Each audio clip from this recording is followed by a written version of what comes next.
and the iconic restaurant Barbara's, is not an old structure. This mixed-use complex was built in 1980 because there was a need to showcase the type of houses that used to stand in Intramuros.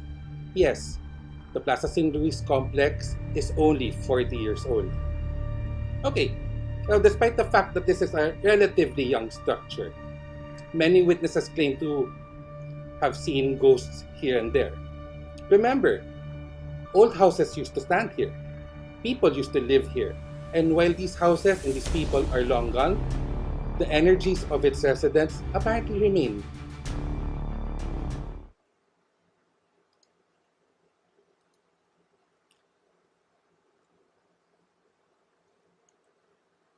In the main entrance of Plaza San Luis, many witnesses claim to have seen a bloody, distraught woman carrying a baby, running for her life through this corridor. In the same corridor, the piano by the entrance staircase of Barbara's, which you are looking at right now, has been known to play by itself from time to time. I can actually believe this. I've heard it play once. Over at the Casa Manila Museum, there are many stories about items that move on their own and small noises that come from nowhere. One of the more consistent sightings, though, is of that of a European man wearing a suit and a top hat, walking around the dining hall exhibit. The creepiest sighting I have heard of, though, is the one about the alleged suicide victim. Allegedly, if you stand by the kitchen area, which you are looking at right now, just near the exit at the right moment, again, exactly where you are at this picture, you will see someone falling from a top floor out of the corner of your eye. And then you will hear a dull thud, as if a body hit the ground. Once you go out and investigate though, you won't find anything.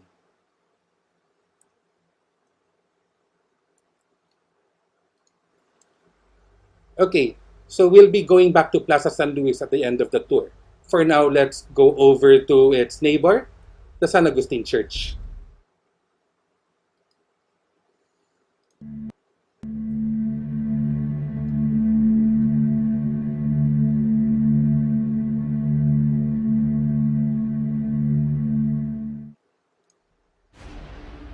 In direct contrast to Plaza San Luis, the San Agustin Church is the oldest surviving church in the entire country, the oldest existing church structure in Metro Manila, and the only structure in Intramuros that actually survived World War II. Founded in 1571, the church you are looking at these photos was completed in 1607, making this church 413 years old.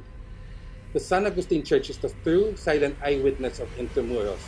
It has survived fires, earthquakes, and wars, while everything else crumbled to the ground.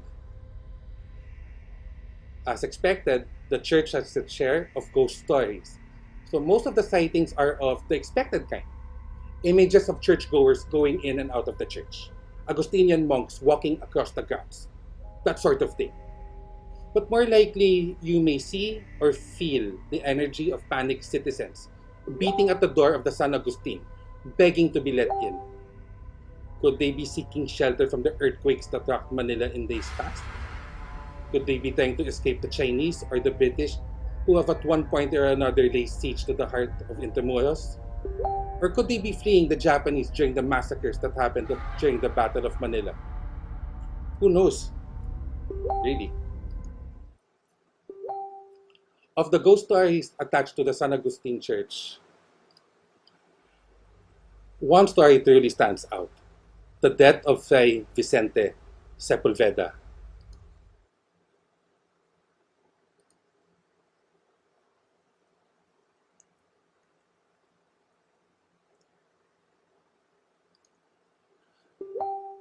Fray Sepulveda took over as the Agustinian Rector Provincial after the previous Rector Provincial, Fray Jeronimo de Salas, was poisoned to death 20 days after he accepted the position.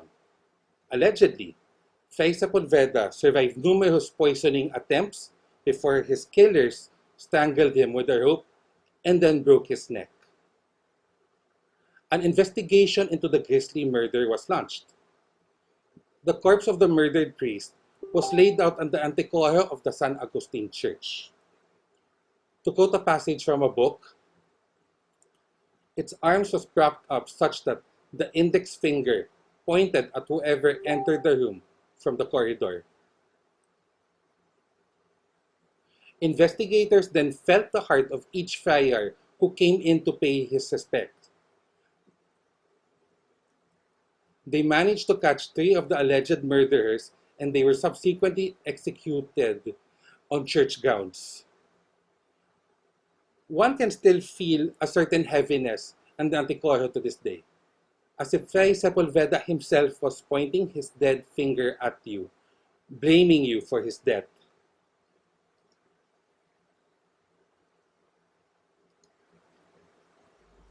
We're now headed towards one of the most important structures in Intramuros back in the day, the aduana, or also known as the intendencia.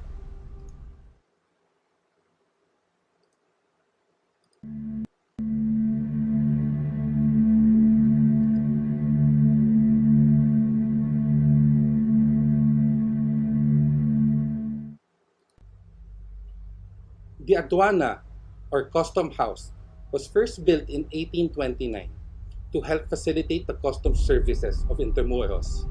Eventually, the building also housed other government institutions and was eventually named the Intendencia. The building was destroyed during the Battle of Manila but was rebuilt after World War II, and it housed the offices of the Central Bank of the Philippines, the National Treasury, and eventually the Commission of Elections. The building was ravaged by fire in 1979 and is currently abandoned. Ask anyone in Intramuros about the creepiest building within its walls, and the aduana will always come up as part of the conversation. There is an uneasiness about the aduana that even the biggest skeptics of ghosts and spirits would be forced to reconsider upon looking at that building, especially at nighttime. They say that you can hear the laughter of children inside the building late at night. Others have claimed to have seen candlelight inside the aduana, including me.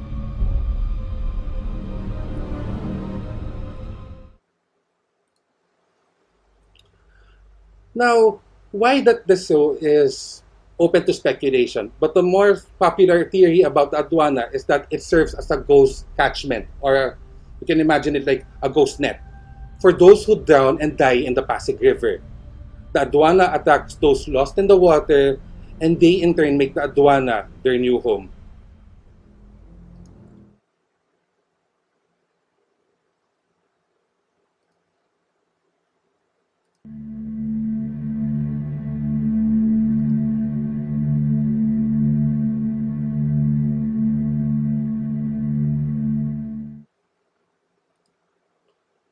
A city as important as Intramuros would be incomplete without the Guardia Civil standing guard and patrolling the streets. And it should come as no surprise that most of the ghost sightings in Intramuros are of the Guardia Civil, manning their posts and roaming the walls of Intramuros. But nowhere is the presence of these old guards more felt than in the ruins of the PC barracks.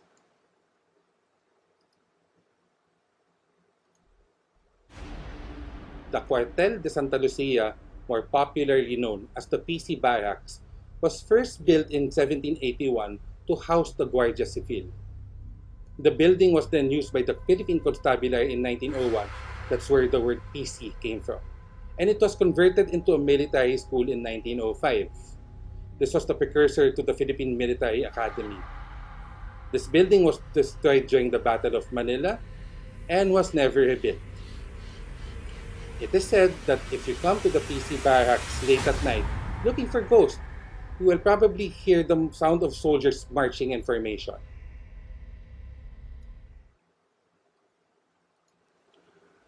I hope at this point everybody's still okay. Are you doing fine? Okay? Sige, let's walk down the road and visit the site of the former Jesuit complex in Intramuros.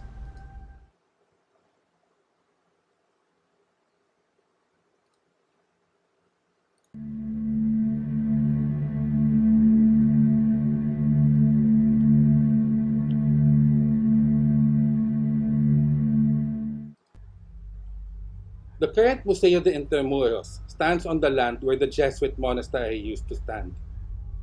Beside it is the former San Ignacio Church, as seen in the photo.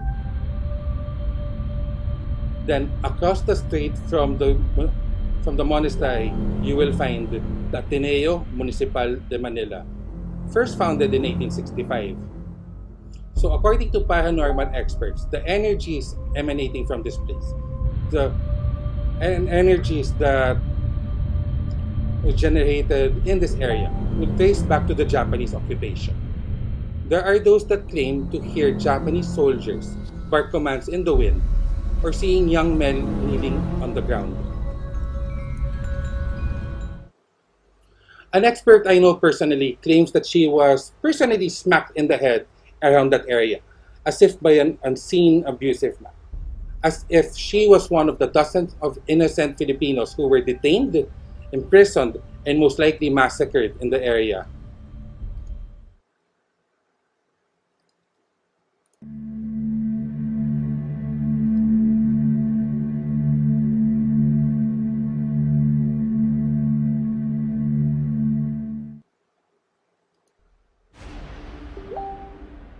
The memorable 1945 monument was first unveiled in February 18, 1995, during the 50th anniversary of the Battle of Manila. A lot of people have speculated that this spot is the site of a mass grave for those who were massacred and killed during the Battle of Manila. Let me be the first to tell you that the theory is totally and utterly false. There is nobody and nothing buried underneath the memorial. Back in the day, this place was known as Plaza Sampalucan due to the sampalok trees that, as legend has it, suddenly sprouted out after a house was demolished to the ground. And it is said that the sampalok was the tree of choice in the area, as it came to symbolize the starting of a certain high-profile romance.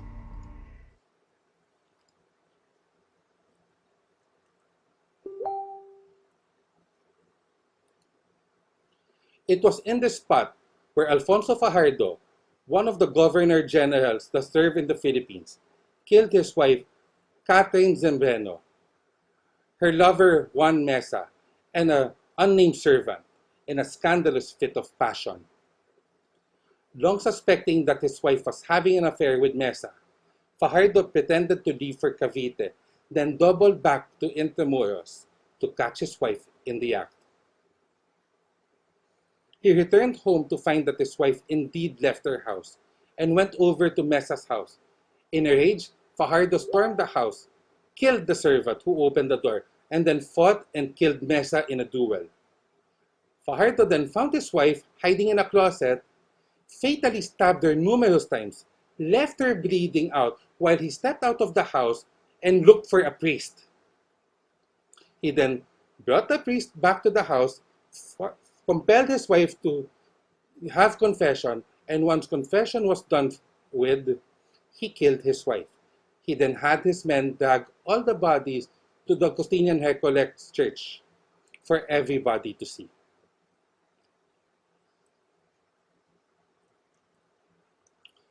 Some people have claimed to see a bloodied woman crawling by the sidewalk in front of the memorial in 1945. Is this yet another ghost of another nameless victim of the Battle of Manila? Or is this the ghost of Catherine Zembreno herself? Still crawling, trying to crawl away to safety. Still trying to escape. Nobody really knows. At this point, you should be starting to make a connection between the ghost stories of Intramuros and the Battle of Manila. We need to take a moment to talk about that, for most of the hauntings attributed to Intramuros stem from that horrible part of our history.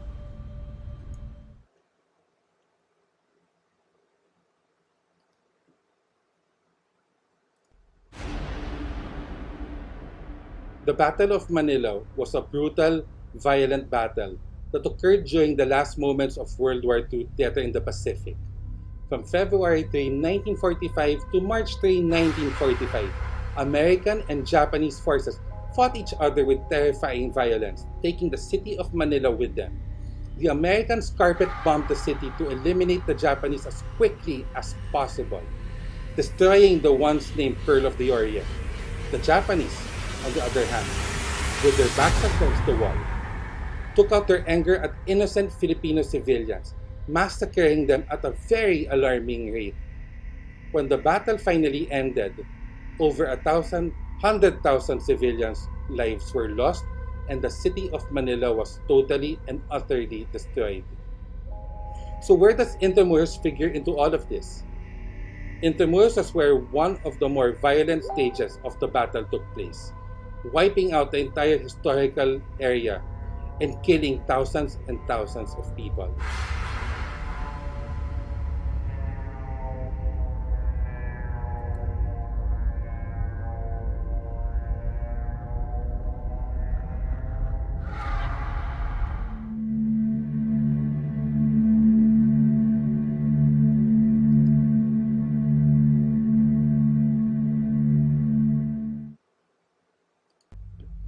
The Lyceum of the Philippines University was founded in 1952 by Jose P. Laurel, the President of the Philippines during the Japanese occupation.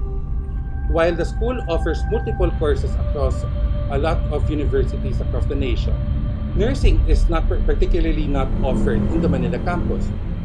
So if that's the case, why do many students claim to have seen bloodied nurses running across the halls of Lyceum?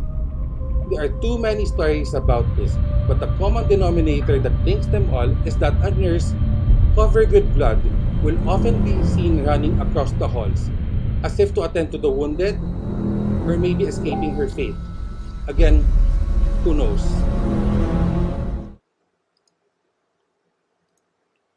Perhaps the prior history of the building will shed more light in the matter. Prior to Lyceum being founded on that spot, this was where the San Juan de Dios Hospital used to stand. Now located in Ross Boulevard in Pasay City, the San Juan de Dios Hospital was founded in 1578 and is the oldest existing hospital in the country. The hospital was badly damaged during the Battle of Manila, but enough of the structure remained to be repaired and refurbished to be used by Lyceum in the future. Okay, so yes, for all intents and purposes, Lyceum used to be a hospital. And the ghosts that students have seen are the echoes of that building's history. Just another piece of that puzzle that completes Intramuros' rich and complicated story. Let's continue.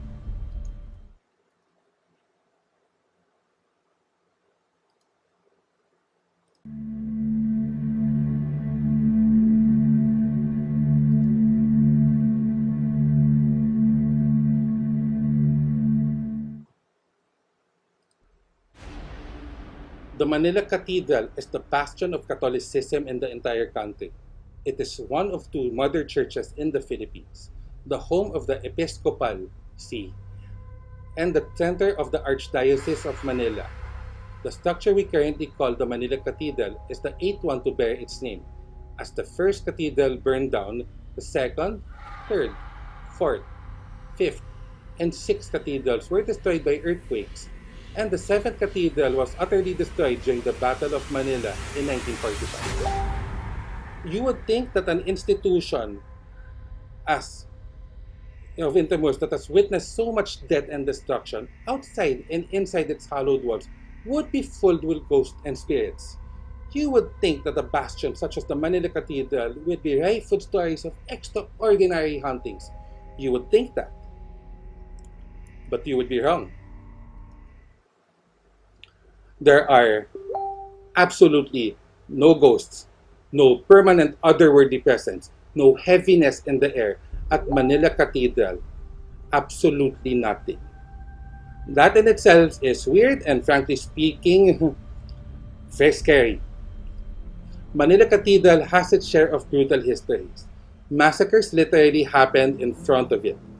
People have died inside of it for one reason or another, and yet there is absolutely no permanent presence whatsoever inside the cathedral. While some people have claimed to have seen ghosts inside the cathedral, they are more likely transients, passerbys, and not actual residents of the place. So, there are a few questions we can ask now. The real question is why there are no ghosts in the Manila Cathedral? Were there really ever no ghosts inside the sacred structure? And if there were, who removed them? Think about it.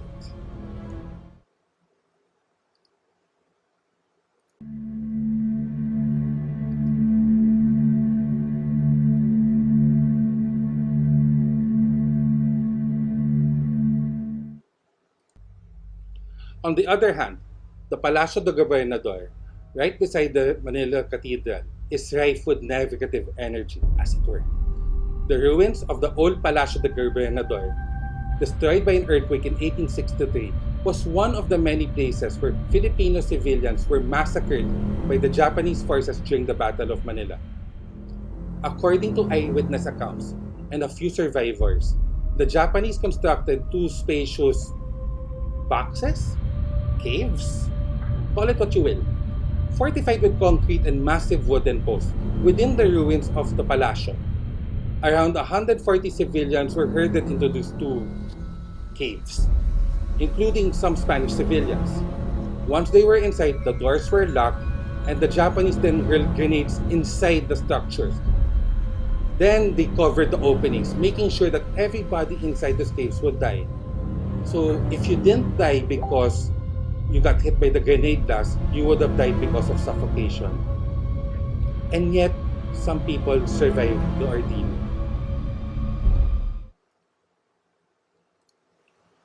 While this is not the only story of death that happened at the Palacio de Gobernador, this account is one of the worst stories to ever come from that area. If you've ever wondered why the Palacio de Gobernador building feels weird, there's your answer.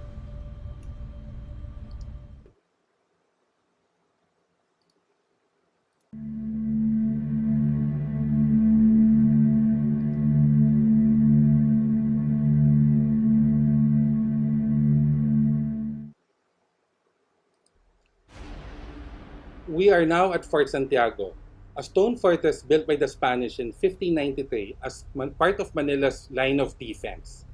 Fort Santiago was the de facto base of operations of every country that has occupied the Philippines, from the Spanish to the Americans and the Japanese.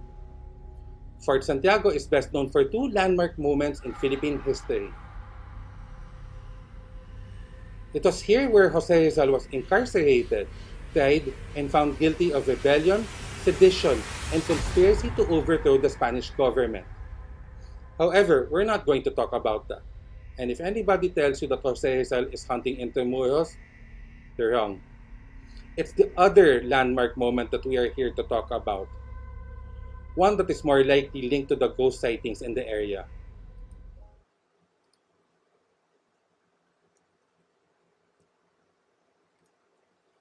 The dungeons of Fort Santiago started out as storage room for supplies and ammunition.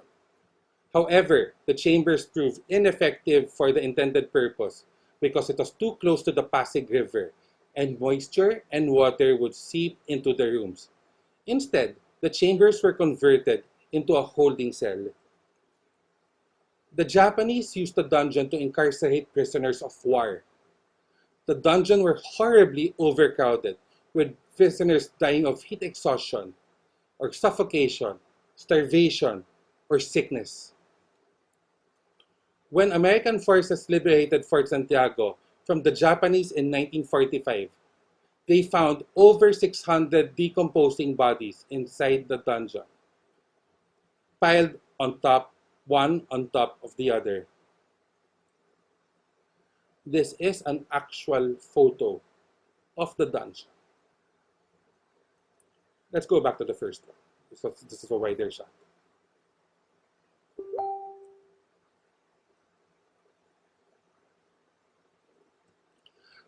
The bodies were taken out of the dungeon and then interred beside the dungeon, where they still lie to this day. So that white cross that you see beside the dungeons in Fort Santiago, yes, the 600 souls that perished inside those dungeons can be found here.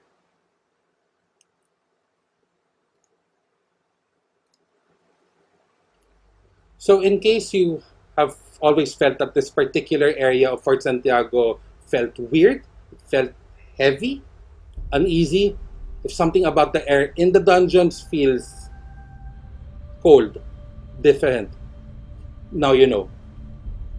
And on a personal note, out of the years that I have gone touring people in and across Intramuros, especially in that area of Fort Santiago, one out of every three children that are brought in that area will freak out uncontrollably. It never fails. I have seen so many kids have meltdowns in that area. And it's not a coincidence if you consistently see it.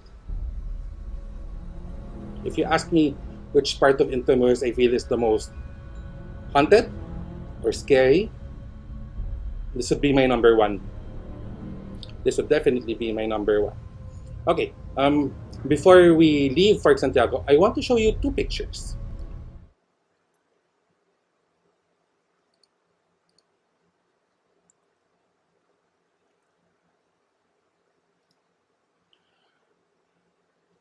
This picture, the next two pictures that I'm going to show you was taken back in 2018. And this is near the entrance of, the actual entrance of Fort Santiago. And this one, if you walk through the tunnel, you'll actually be back at Plaza Moriones. So the same paranormal expert who got her head smacked at the Museo de Intramuros took this photo because she had a hunch. So her friend stood in the middle. They took the photo. Then she asked her friend to quickly step out, and then she took the next photo. As you can see, you will see a lot of light orbs across it. Now, before you conclude that this might just be a special effect like bokeh or light flares, let's go back to the first photo. Because if those were light flares or bokeh, you should have already seen them here. They appeared immediately after the person left the frame. Was this a ghost that we captured? Was this a hunting we captured? Or was this a lens flare? I'll leave it up to you guys to decide. Okay, we just have a few more stops remaining. Kapit lang.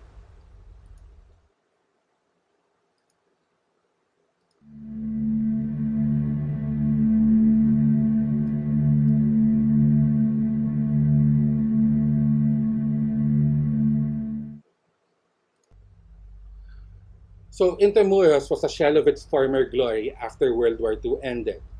The entire walled city was destroyed, and the stench of the dead lingered in the air for years.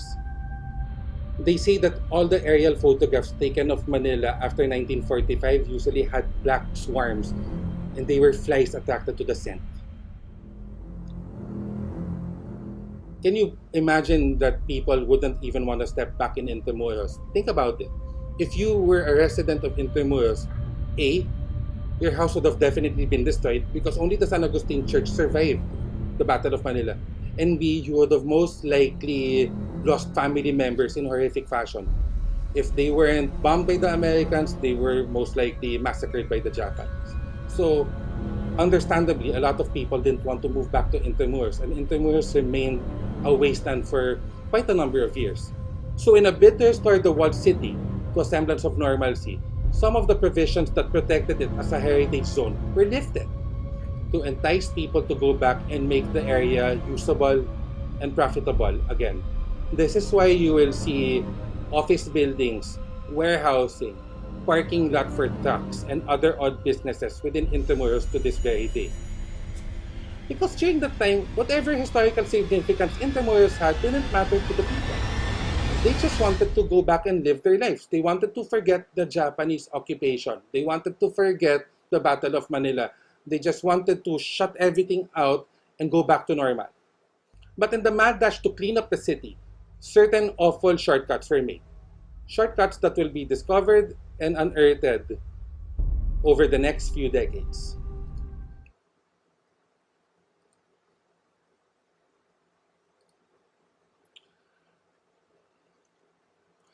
The Parian Gate was the busiest gate of Intramuros during the Spanish period.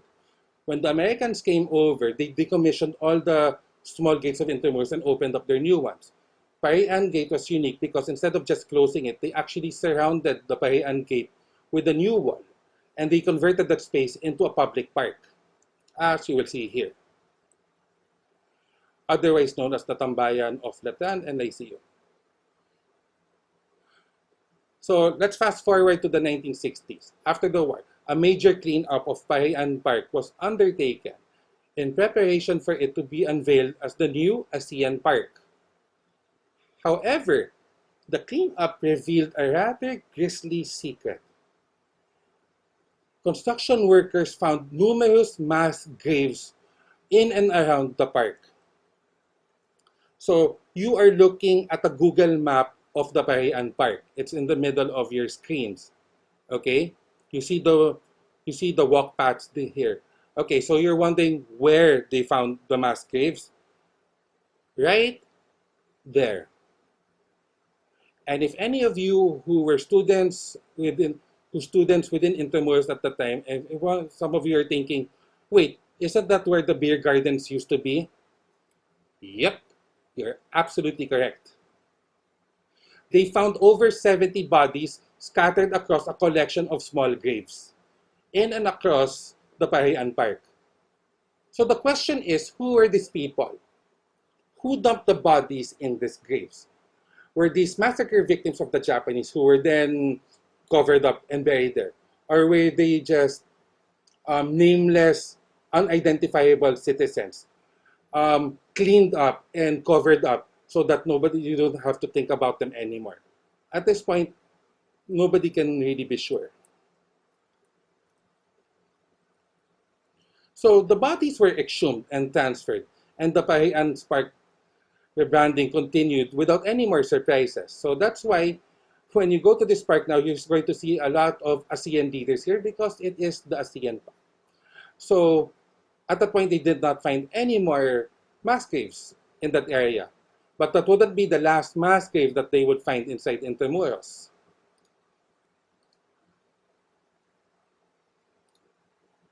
So we're fast forward to 1980 and we're back at the Plaza San Luis. So when clearing operations were being done to the future site of Plaza San Luis, so remember, this was basically ruins up to the 1980s. Workers found a well that was covered up. Upon opening the cover, they found 27 skeletons inside that well. It is not clear how these bodies ended up inside that well or who placed them there. As with the bodies found in Parian Park, these bodies were exhumed and buried elsewhere. I am sorry to say that the well that you're looking at is not the well I am talking about. In fact, that well inside Plaza San Luis is fake.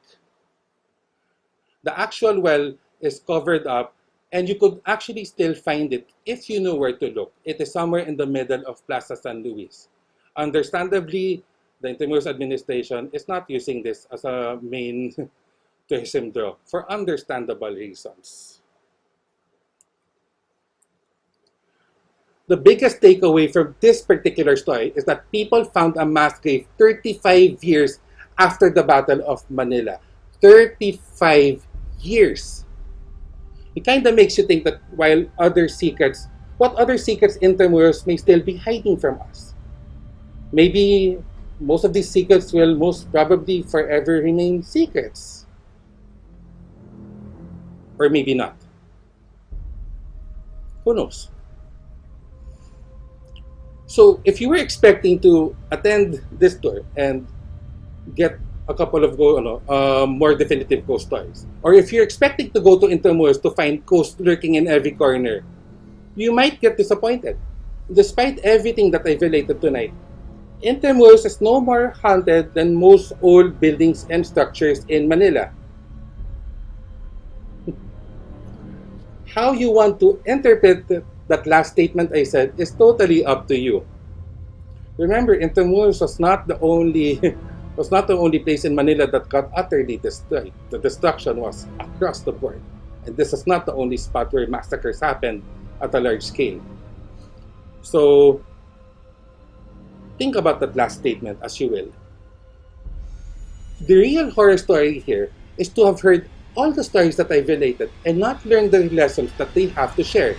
Philippine history has its share of cautionary tales, and we need to appreciate our rich history to prevent the mistakes of the past from ever getting repeated again. And on that note, my name is B. Kanapi, and this has been One Night of Intramuros. So thank you so much for joining us on this tour. I would like to announce at this point that WanderManila can stage this online tour or any of our other online products for your schools and your companies.